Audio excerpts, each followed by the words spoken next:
दोस्तों मैं हूं शाहरुख खान और आपका हमारे चैनल पर स्वागत है। दोस्तों देश भर में पिछले दिनों दक्षिण भारत के दो राज्यों के मुख्यमंत्रियों के बयान जबरदस्त चर्चा में रहे हैं। बयानों को लेकर चर्चा होने की वजह एक यह भी थी कि दोनों ही मुख्यमंत्रियों ने ज़्यादा बच्चे पैदा करने की बात कही है। आंध्र प्रदेश के मुख्यमंत्री एन चंद्रबाबू नायडू ने कहा कि दक्षिण में विशेषकर आंध्र प्रदेश में लोगों को कम से कम 2 या उससे ज़्यादा बच्चे पैदा करने चाहिए, जबकि तमिलनाडु के मुख्यमंत्री एम के स्टालिन ने तो 16 बच्चे पैदा करने की बात तक कह दी है। इसके बाद से ही सोशल मीडिया से लेकर आम लोगों के मन में ये सवाल उठ रहा है कि आखिर सियासत का अच्छा खासा अनुभव रखने वाले इन दोनों नेताओं ने ज़्यादा बच्चे पैदा करने पर जोर क्यों दिया है। ये एक बड़ा सवाल है।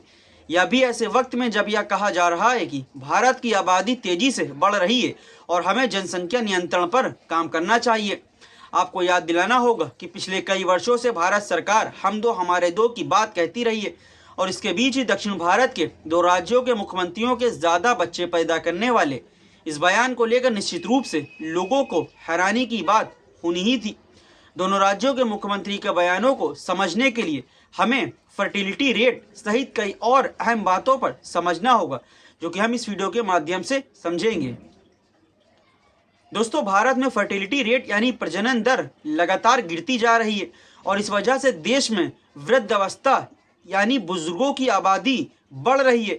ऐसा अनुमान है कि 2050 तक हर 5 में से एक शख्स 60 साल या इससे अधिक की उम्र का होगा और दक्षिण के राज्यों में इसका असर कहीं ज़्यादा होगा। इससे नायडू और स्टालिन की चिंता को समझा जा सकता है कि क्यों उन्होंने ये सवाल किया है।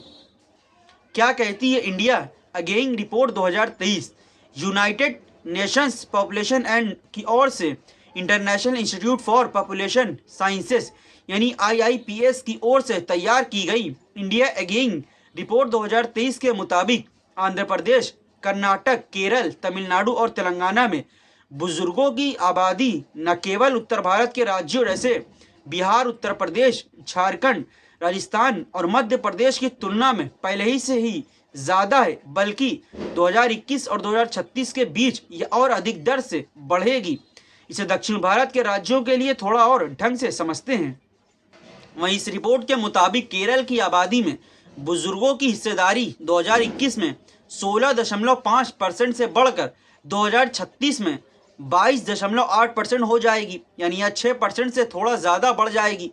इसी तरह तमिलनाडु में 13.7% से 20.8%, आंध्र प्रदेश में 12.3% से लेकर 19% तक की बढ़ोतरी होगी।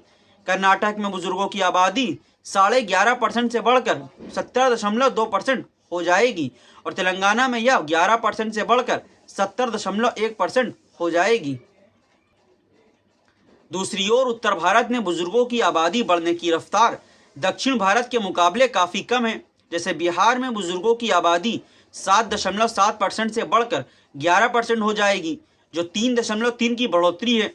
उत्तर प्रदेश में भी लगभग इतनी ही बढ़ोतरी होगी और यहाँ बुजुर्गों की आबादी 8.1% से बढ़कर 11.9% हो जाएगी। झारखंड की बात करें तो यहाँ 8.4% से बढ़कर 12.2%, तो राजस्थान में 8.5% से बढ़कर 12.8% और मध्य प्रदेश की बात करें तो 8.5% से बढ़कर 12.8% हो जाएगी।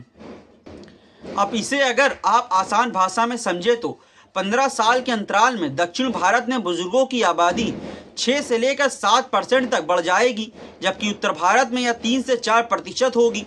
इंडिया अगेन रिपोर्ट 2023 के मुताबिक प्रति 100 बच्चों में 15 वर्ष से कम पर बुजुर्ग 60 वर्ष से अधिक की संख्या मध्य और पूर्वोत्तर क्षेत्रों की तुलना में दक्षिण और पश्चिम की अधिक होगी।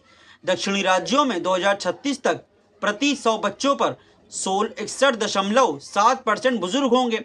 वहीं जम्मू कश्मीर, हिमाचल प्रदेश, पंजाब, उत्तराखंड, हरियाणा, दिल्ली, राजस्थान में कुल मिलाकर ये संख्या प्रति 100 बच्चों पर 38.9% बुजुर्ग होगी। उत्तर प्रदेश और छत्तीसगढ़ साथ ही मध्य प्रदेश में यह आंकड़ा और भी कम मतलब होगा, यानी 100 बच्चों में 27.8% बुजुर्ग होंगे। अब समझ सकते हैं कि अंतर कितना ज़्यादा है। दक्षिण में काफ़ी कम है प्रजनन दर।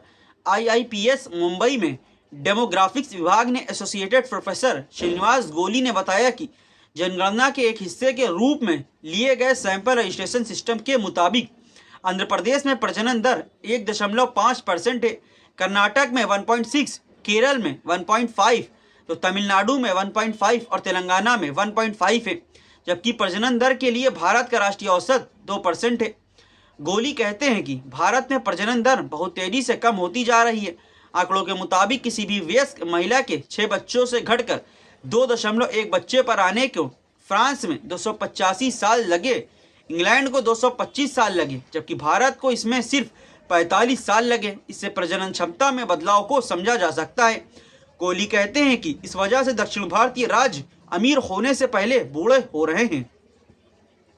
अब सबसे बड़ा सवाल यह है कि आबादी को लेकर एक सवाल भारत में लोकसभा सीटों के परिसीमन से भी जोड़ा जाता है। साल 2026 में देश भर में लोकसभा सीटों का परिसीमन होना है और दक्षिण भारत में राज्यों को ऐसा डर है कि अगर परिसीमन में उत्तर भारत को लोकसभा सीटों की संख्या बढ़ सकती है, जबकि दक्षिण में हिस्सेदारी कम हो सकती है। भारत में लोकसभा सीटों की सीमाएं और उनकी संख्या आबादी के हिसाब से तय की जाती हैं। अगर यही जन्म दर रही तो आंध्र प्रदेश में लोकसभा सीटों की संख्या जो अभी 25 से वो घटकर 20 होगी। कर्नाटक में जहां अभी 28 सीटें वो घटकर 26 हो जाएगी। केरल में 20 से घटकर 14 सीटें हो जाएंगी। तमिलनाडु की बात करें तो 39 से घटकर 30 पे हो जाएगी और तेलंगाना में ये 17 से घटकर 15 हो सकती है। दूसरी ओर उत्तर भारत के राज्यों में उसका उलट होगा। उत्तर भारत में चूंकि राज्य ज़्यादा और आबादी भी ज़्यादा है, इसलिए यहाँ लोकसभा की सीटें भी बढ़ेंगी और निश्चित रूप से इसे संसद में उसकी आवाज़ दक्षिण के मुकाबले कहीं ज़्यादा मजबूत होगी। दोस्तों, आपको आज का वीडियो कैसा लगा नीचे कमेंट करके हमें ज़रूर बताएं और हाँ, ये वीडियो अच्छी लगे इस वीडियो को लाइक और शेयर करना ना भूलें। साथ ही हमारे यूट्यूब चैनल सब्सक्राइब जरूर करें। फिर मिलेंगे कुछ और अन्य नई वीडियो को लेकर, तब तक हमें इजाज़त दें। जय हिंद।